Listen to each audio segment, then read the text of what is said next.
우리 바로 말씀 함께 나누도록 하겠습니다. 오늘은 시대소망 제55장입니다. 제목은 볼 수 있게 임하지 않음. 우리 성경 본문의 말씀은 누가복음 17장 20절로부터 22절에 있는 말씀입니다. 제가 읽겠습니다. 우리 앞에도 있습니다. 바리새인들이 하나님의 나라가 어느 때에 임하나이까 묻거늘 예수께서 대답하여 가라사대 하나님의 나라는 볼 수 있게 임하는 것이 아니요 또 여기 있다 저기 있다고도 못하리니 하나님의 나라는 너희 안에 있느니라. 또 제자들에게 이르시되 때가 이르리니 너희가 인자의 날 하루를 보고자 하되 보지 못하리라. 네. 자, 오늘 이제 볼 수 있게 임하지 않음이라는 제목인데요. 이게 볼 수 있게 임하지 않는다는 그 임하는 게 뭐냐 하면 하나님의 나라예요. 그래서 하나님의 나라는 어떻게 임하는가 하는 것을 이렇게 바리새인들과 예수님이 이렇게 대담을 하면서 그 진리를 지금 우리에게 소개하고 있습니다. 자, 하나님의 나라가 어떻게 임하는가? 먼저 좀 우리가 짚고 넘어가야 할 것은 오늘 여기 하나님의 나라는 우리가 흔히 말하는 천국이죠. 근데 이 천국은 여기서 말하는 이 본문에서 말하는 천국은 우리가 장차 들어갈 그 천국이 아니고 우리 마음에 임하는 천국을 말해요. 그러니까 천국은 두 가지가 있다 그러죠. 우리 많이 들어서 아시죠? 우리 마음에 임하는 천국은 은혜의 왕국이라 그러고 또 우리가 장차 들어갈 그 실질적인 하늘나라는 영광의 왕국이라 그렇게 우리가 표현하죠. 오늘 우리 마음에 임하는 이 하나님의 나라를 오늘 이 본문에서 다루는 것입니다.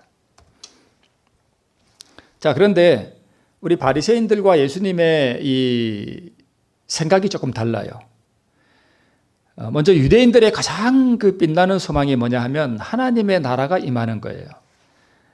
지금 예수님과 대담을 나누는 이 때는 이 유대인들이 나라를 빼앗긴 상태예요. 자기들이 나라를 다스리지 못하는 그런 때였습니다. 그래서 유대인들이 가장 그 빛나는 소망을 두고 있는 하나님의 나라가 임하는 때를 바라보고 있는데 사실 침례 요한이 그 광야에 외치는 소리로 와서 회개하라 천국이 가까웠느니라 라는 이 기별을 전한 지도 벌써 몇 년이 지났는가 하면 3년이 지났어요. 천국이 분명히 가까이 왔다 그랬는데 벌써 해가 3번 바뀌었고 도대체 그 천국은 언제 임하는가? 예수님도 말씀하시기를 천국이 가까웠다 그랬는데 그러면 예수님의 사명이 실패했는가 하는 그러한 의문이 이 바리새인들에게 있었습니다. 그래서 하나님의 때가 어느 때에 임하느냐? 하나님의 나라가 어느 때에 임하나이까라고 이 바리새인들이 질문을 한 것입니다. 바리새인들의 질문의 요지는 하나님의 나라가 임하는 그 시간을 물었습니다. 그렇죠? 언제냐 그게. 그런데 예수님은 그게 언제냐라고 대답을 하지 않으셔요.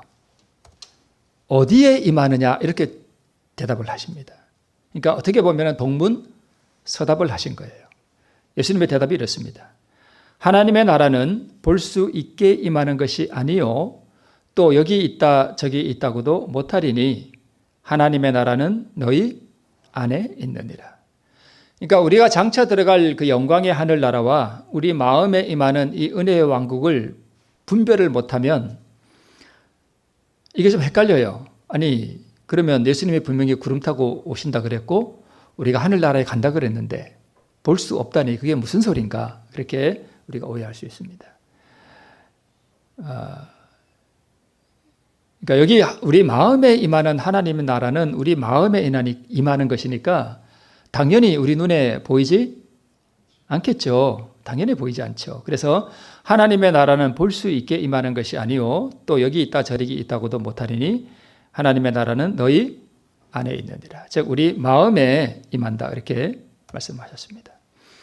그래서 우리 예수님의 말씀의 요지는 하나님의 나라는 어디서부터 시작되는가 하면 어디에서요? 마음에서 시작된다는 거예요.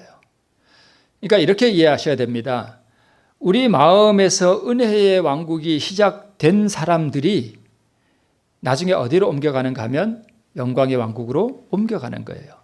그러니까 여기서 싹이 터서 시작돼서 우리 진짜 하늘나라에 가서 열매를 맺는 것이에요. 그러면 반대로 우리 마음에서 은혜의 왕국이 시작되지 않으면 어떻게 될까요? 영광의 왕국에 들어갈까요? 못 들어갑니다. 그러니까 천국은 어디서 시작되는 거예요? 여기서부터 시작돼야 돼요. 그러니까 많은 사람들이 내가 지금 하늘나라가 내 안에서 시작되었는가라고 하는 것에 별로 관심을 안 두고 살아가면 큰일 나겠죠.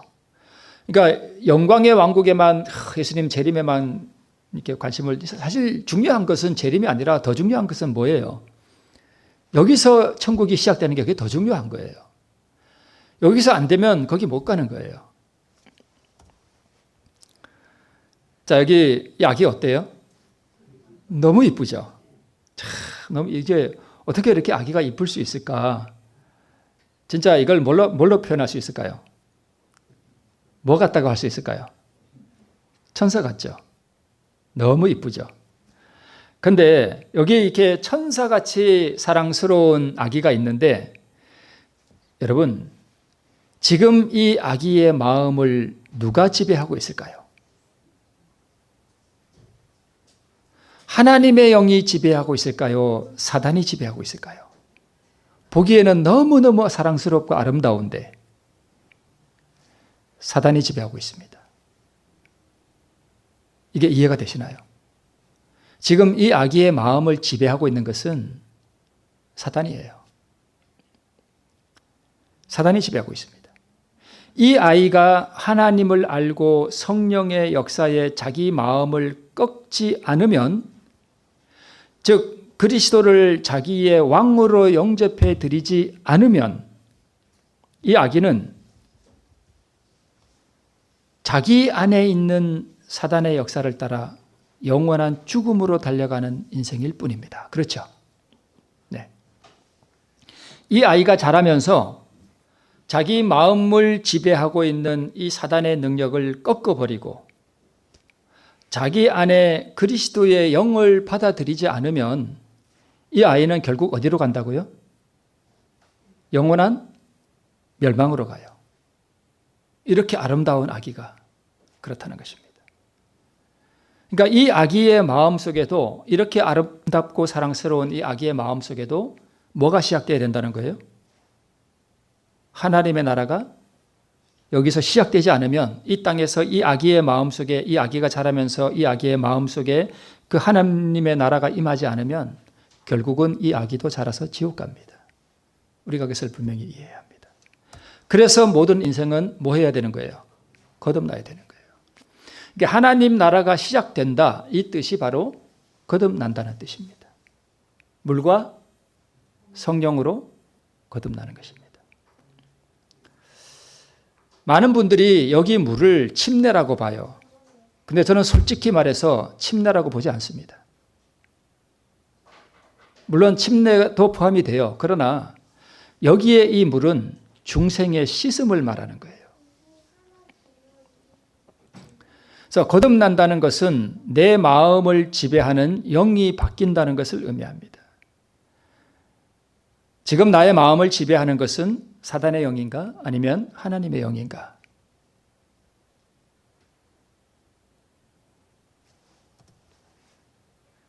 자, 하나님의 나라가 어느 때에 임하나이까라고 바리새인들은 물었는데, 중요한 것은 하나님의 나라가 어느 때에 임하느냐 하는 것이 중요한 것이 아니죠.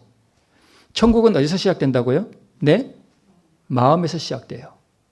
근데 내 마음에서 천국이 시작되는 것은 각 개인마다 다 시간이 같을까요? 다를까요? 다 다르죠. 어떤 사람은 이걸 못하고 그냥 무덤에 내려가요. 심지어 그가 목사일 수도 있습니다. 목사에게 보내는 권면에 보면 목사도 회심해야 된다 이렇게 말씀하고 있습니다. 목사도 뭐 해야 된다고요? 회심해야 돼요. 그 이야기는 뭐예요? 목사도 회심하지 못할 수도 있어요. 목사도 회심 안 하고 목회 얼마든지 잘할 수 있습니다. 저는 우리 목사들이 회심하지 않았다, 뭐 그런 뜻으로 말씀드리는 게 아니에요, 여러분. 그걸 잘 분별하셔야 됩니다. 심지어는 그가 목사라 할지라도 화이트보이는 그 목사들이 다 회심해야 된다 이렇게 말씀하고 있습니다. 장로도 수십 년 신앙해도 하나님의 나라가 시작되지 않고 무덤에 들어갈 수 있습니다. 그래서 우리 주님의 말씀은 어느 때에 하나님의 나라가 임하느냐라는 이 질문에 그분은 동문서답같이 어느 때에 임하느냐 하는 것이 중요한 것이 아니라 하나님의 나라는 너희 안에서 시작되어야 된다 하는 것을 지금 강조해서 말씀하고 있는 것입니다.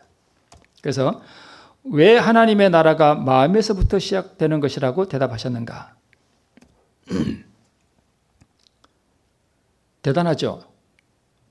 이게 세상 나라예요. 그죠? 이것이 바로 바리새인들이 원하는 나라였습니다.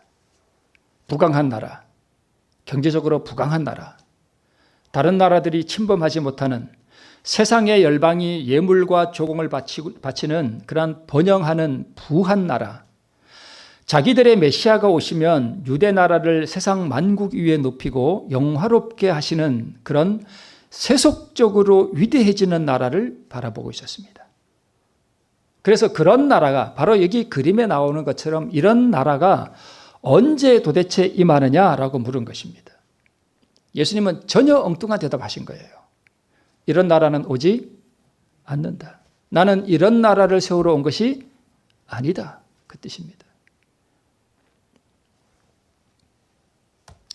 그래서 예수님의 대답은 그런 나라는 오지 않는다. 너희는 그런 나라를 바라보지 말아라. 내가 세우는 나라는 너희 마음에다가 세우는 나라이다. 나는 너희 마음에 하나님의 나라를 건설하기 위해 온 것이다. 그 나라가 어디에 세워지는지가 중요한 것이다 라고 우리 주님께서 말씀하신 것입니다. 자, 바리새인들이 바라던 나라는 세속적인 이 땅의 나라였죠. 예수님이 말씀하시는 나라는 사람의 마음이 성령의 역사에 굴복함으로 사람의 마음 속에서 이루어지는 은혜의 나라를 말하는 것입니다.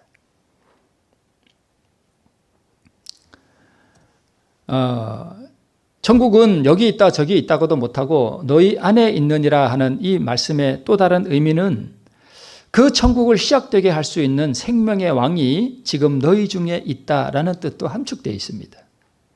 그 천국을 시작되게 할 수 있는 생명의 왕이 지금 여기 있다는 말씀이에요. 네.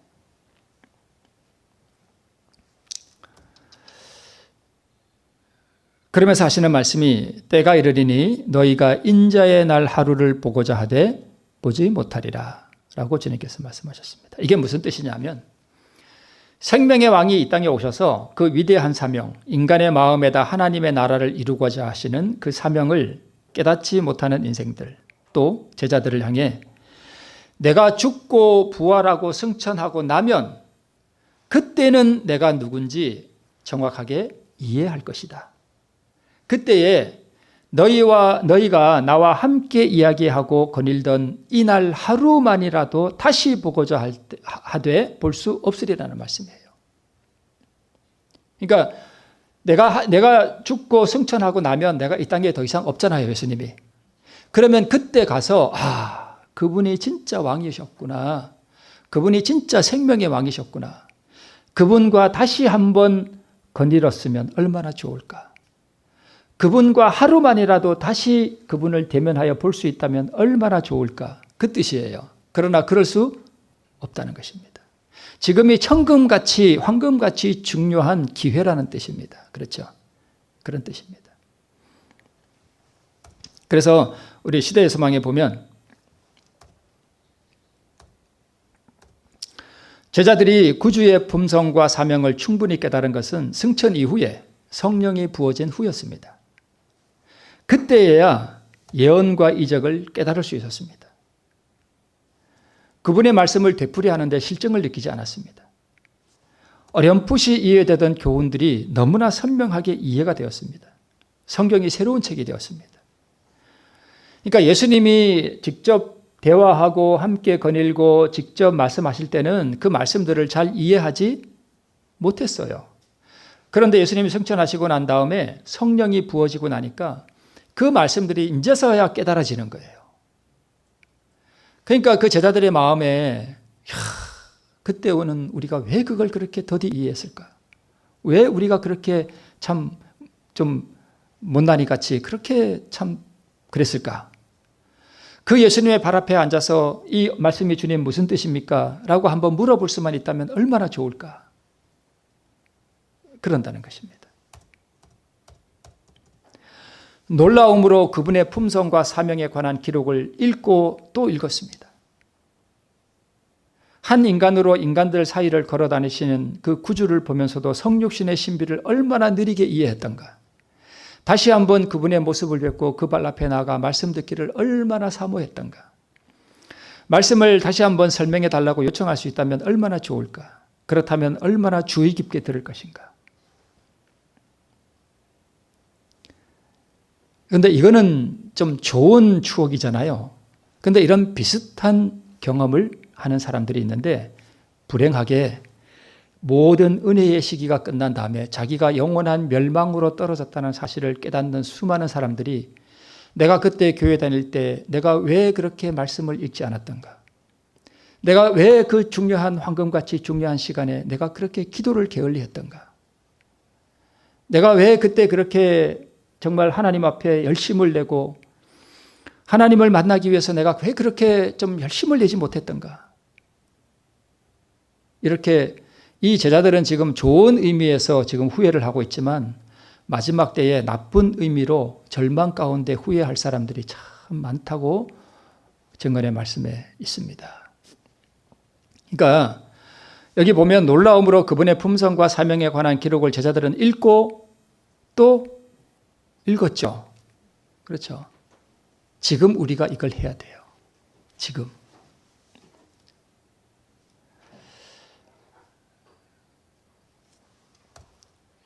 그래서 때가 이르리니 너희가 인자의 날 하루를 보고자 하되 보지 못하리라 하는 말씀이 바로 이 뜻이었습니다. 야, 예수님과 하루만이라도 살아봤으면 그분의 입에서 나오는 그 음성을 우리가 친히 한 번만 더 들어봤으면 그랬다는 것입니다.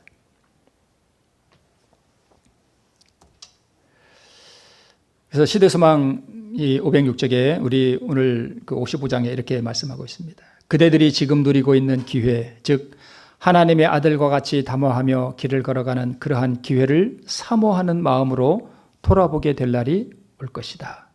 아까 그 말씀이 그런 뜻입니다.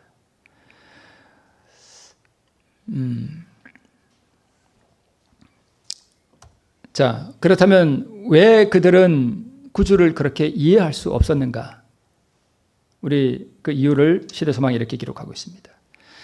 예수님의 제자들까지라도 그들이 지닌 이기심과 세속적인 욕망 때문에 그분께서 그들에게 나타내고자 하신 영적 영광을 이해할 수 없었다. 제자들이 구주의 품성과 사명을 충분히 깨달은 것은 그리스도께서 아버지에게로 승천하시고 신자들에게 성령을 부어주신 후의 일이었다라고 말씀하고 있습니다. 왜 예수님을 그렇게 이해하지 못했을까? 뭐 때문이었다고요? 이기심과 세속적인 욕망 때문에. 그걸 이해가 안 되는 거예요.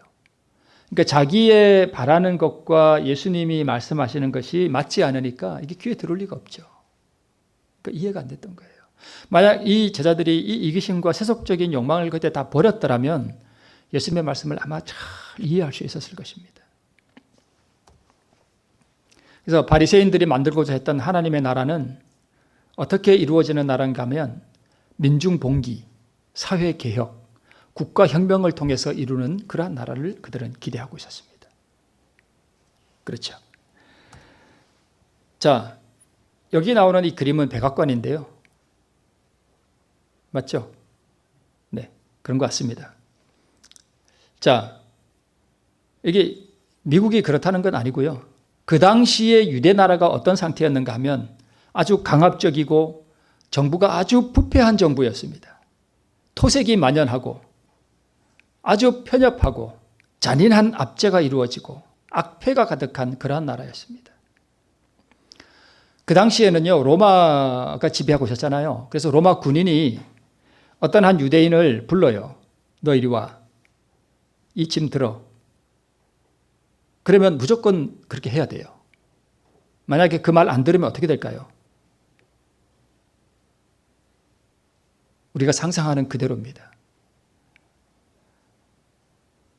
어떠한 일을 시켜도요, 유대인들이 거절할 수 없었습니다. 그리고 우리가 상상하지 못하는 그 갈릴리 바다 있죠. 예수님이 이렇게 거닐던 그 갈릴리 바다에는 배들이 이렇게 떠 있었는데 로마의 군인들이 그 배에서 연락하는 그 활락의 소리가 자주 들렸었습니다.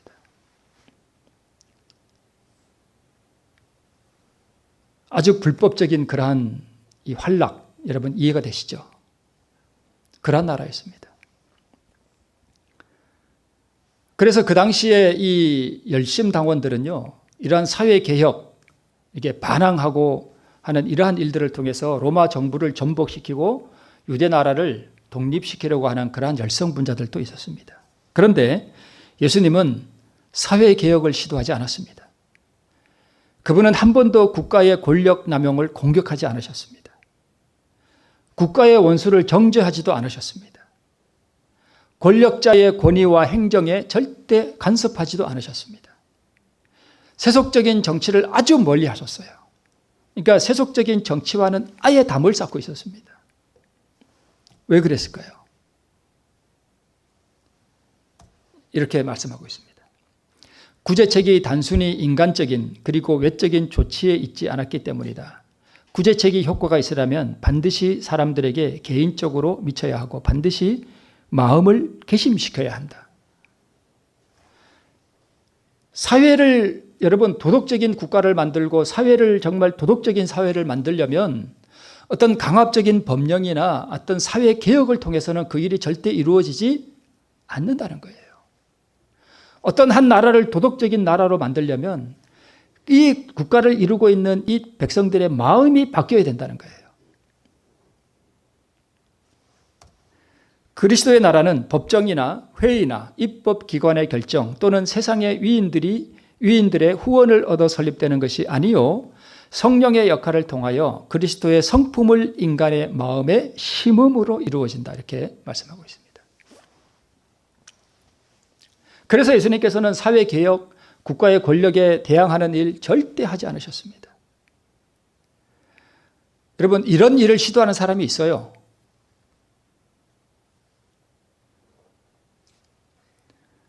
일요일 협령이 뭐냐 하면 여러분 앞으로 미국에서 또 전 세계적으로 왜 세상이 이렇게 험악해지느냐, 왜 도덕이 무너지느냐, 우리가 국가의 법으로 앞으로 일요일 날 모두가 어디 가게 하자, 교회 가게 하자, 입법기관의 결정으로 이 나라를 도덕적인 국가로 만들자 하는 게 일요일 법령이에요. 그렇게 해서 이 땅에 하나님의 나라, 도덕적인 나라를 건설하자는 것이 바로 일요일 협령의 목적입니다. 대단히 아름다워 보이죠?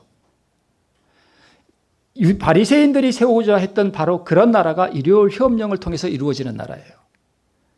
그러면 입법기관의 결정을 통해서 모든 사람이 일요일 날 교회 가도록 국가가 법으로 정했다면 만약에 누군가는 그것을 지키지 않는다면 뭐가 가해지는 거예요? 형벌이 가해지는 거예요. 하나님의 나라는 그렇게 이루어지지 않는다는 것입니다. 이제 이 일이 곧 이 땅에 이루어진다는 것입니다. 세상의 법정에서 이 사회가 도덕적으로 이렇게 타락했기 때문에 하나님의 심판이 임해서 이렇게 재난이 일어난다. 여러분 지금 전 세계적으로 일어나는 재난이 요즘 심각합니다. 이 일이 앞으로 점점 더 심해집니다. 그럼 왜 이런 일들이 일어나느냐? 우리가 하나님의 율법을 떠났기 때문이다. 그럼 우리가 하나님께로 돌아가야 한다. 하나님께로 돌아가는 방법이 뭐냐? 우리가 하나님의 계명을 지키는 것이다. 하나님의 계명을 지키는 가장 좋은 방법이 뭐냐? 일요일 성수다. 주일 성수해야 된다. 그렇다면 어떻게 우리가 주일 성수를 할 거냐? 의회에서 이것을 법으로 정하자. 모든 사람들은 주일을 성수하라. 그게 일요일 법령입니다. 하나님의 나라는 그렇게 이루어지지 않는다는 것입니다. 영접하는 자 곧 그 이름을 믿는 자들에게는 하나님의 자녀가 되는 권세를 주셨으니 이는 혈통으로나 육정으로나 사람의 뜻으로 나지 아니하고 오직 하나님께로서 난 자들이니라. 여기에 인류를 향상시킬 수 있는 유일한 능력이 있다. 그러므로 이 사업을 성취하기 위한 인간의 일은 하나님의 말씀을 뭐하고요? 가르치고 또 뭐하는 거다? 실행하는 것이다. 오늘날 교회에서는 가르치는 건 잘 돼요. 그죠? 그죠? 매주마다 설교하잖아요. 근데 뭐는 잘 안 돼요? 실행은 안 돼요. 문제는, 오늘날 교회의 문제는 가르치는 데 있는 것이 아니라 뭐 하는 데 있는 거예요? 실행하는 데 있습니다. 실천 안 합니다, 교인들. 들을 때뿐이에요. 대부분이 그렇습니다. 말씀을 듣고요, 그 말씀대로 정말 살기 위해서 몸부림치는 사람들은 극소수입니다. 이게 뭐예요? 우리나라에 기독당이라는 게 있어요. 정치하는 기독교를 믿는 사람들이 지금 어디에 참여하는 거예요? 정치에 참여하는 거예요. 이거 하나님께서 바라실까요? 아니요. 하나님께서 이런 거 바라지 않으셔요. 이렇게 어떤 기독교 정당을 만들어서 정치적인 활동을 통해서 하나님의 나라는 절대 이루어지지 않습니다.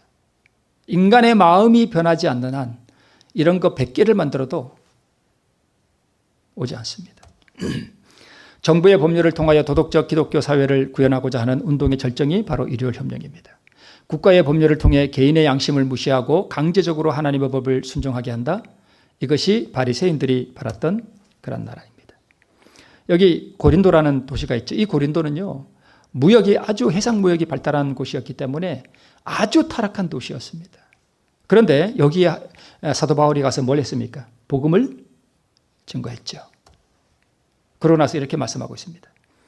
내가 너희 중에서 예수 그리스도와 그의 십자가에 못 박히신 것 외에는 아무것도 알지 아니하기로 작정하였습니다. 고린도에 보내는 편지 아니에요, 그죠?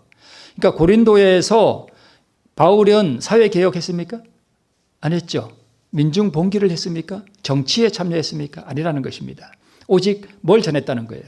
예수 그리스도와 그의 십자가에 못 박히신 것 외에는 아무것도 전하지 않았습니다.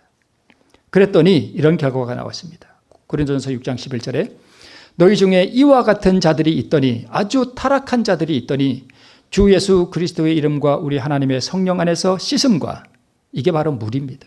씻음과 거룩함과 의롭다 하심을 얻었느니라. 이게 하나님의 나라라는 것입니다. 그래서 하나님의 나라는 볼 수 있게 임하지 않는다. 하나님의 나라는 인간의 마음에 그리스도의 성품을 심어줌으로 이루어지는 것이다. 그리스도의 나라가 인간의 마음에 심어지기 위해서는 인간이 자기 마음을 성령에 강권하는 역사에 뭐 해야 된다고요? 굴복해야 한다. 자, 우리 시대서막 55장에 계속해서 이렇게 말씀하고 있습니다. 내가 그리스도와 함께 십자가에 뭐 했나니? 못 박혔나니. 그런즉 이제는 내가 산 것이 아니요 오직 내 안에 그리스도께서 사신 것이라. 그렇게 될 때 그들도 바울처럼 사람들의 유익을 위하여 일하게 될 것이다. 이게 마지막 장면입니다. 하나님의 나라는 볼 수 있게 임하지 않음이라는 이 시대소망 제55장의 결론이 뭐예요? 바로 이것입니다. 인간이 성령의 역사에 굴복해서 그리스도와 함께 십자가에 뭐 할 때요? 못 박힐 때. 뭐가 못 박히는지 여러분 너무 많이 들어서 아시겠죠? 네. 그게 못 박힐 때. 그러면 내가 산 게 아니죠? 내가 산 게 아니죠? 누가 나를 좀 자존심을 짓밟아도, 누가 좀 나를 무시해도, 누가 좀 나를 알아주지 않아도 내가 산 것이 아니니까 반응을 할까요? 안 할까요? 반응 안 합니다. 반응 안 해요. 왜요? 죽었으니까. 여기 조금 올라와도 금방 하나님 아버지 하면 벌써 이게 사라져요. 이 자아가 이렇게 못 박히는 경험을 자꾸 이렇게 하다 보면 나중에 어떻게 되냐면 이게 뭔가 조금 이렇게 올라오는 것 같을 때 아버지 하나님 딱 불러도 그냥 내려가 버려요. 경험하시나요? 이걸 경험하셔야 돼요. 하나님 아버지 하고 부르기만 해도 그냥 내려갑니다. 사라져 버려요. 그리고 그렇게 뭐 화나는 일도 없습니다.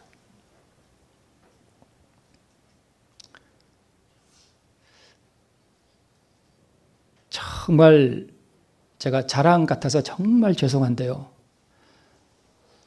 제가 자랑하기 위해서 드리는 말씀이 아니라 저는 오늘 참 바빴거든요. 집사람이 이것저것 준비하느라고.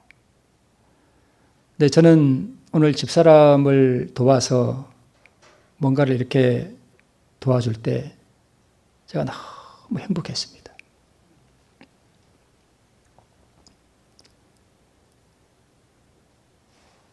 왜냐하면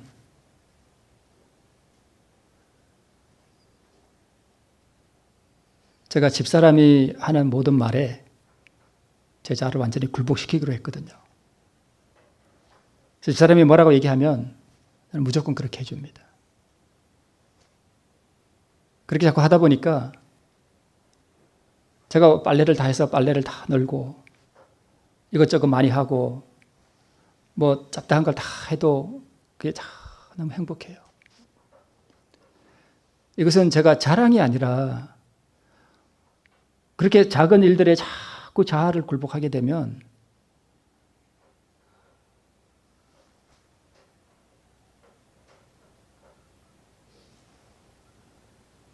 그렇게 사는 것이 행복이에요. 진짜 여러분도 그렇게 잘 하실 줄로 믿습니다. 그렇게 될 때 그들도 바울처럼 사람들의 유익을 위하여 일하게 될 것이다.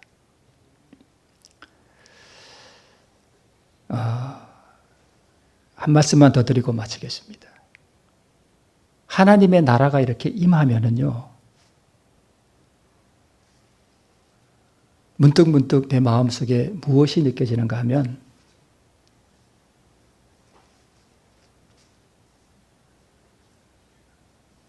극한 평화가 있습니다. 어떤 말할 수 없는 잔잔한 무엇인가가 이렇게 흘러요. 계속 이렇게 흘러요.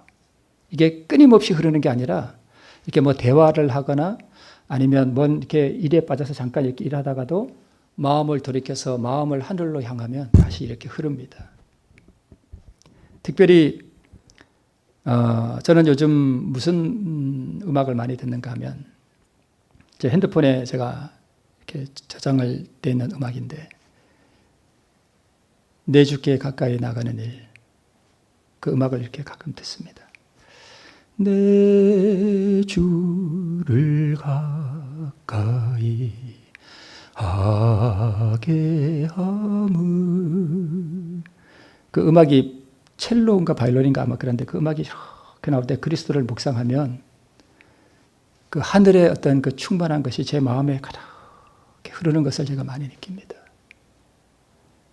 제가 여러분에게 저의 어떠함을 자랑하기 위함이 아니라 여러분 끊임없이 그리스도를 구하고 끊임없이 자아를 하나님 앞에 내려놓고 끊임없이 하늘을 계속 향하도록 마음을 그리로 향하게 되면 우리가 그렇게 하나님의 나라가 내 안에 임재해 있는 것을 우리가 경험할 수 있음을 말씀드리기 위해서 제가 부득이 이 말씀을 드리는 것을 이해해 주시기를 바랍니다.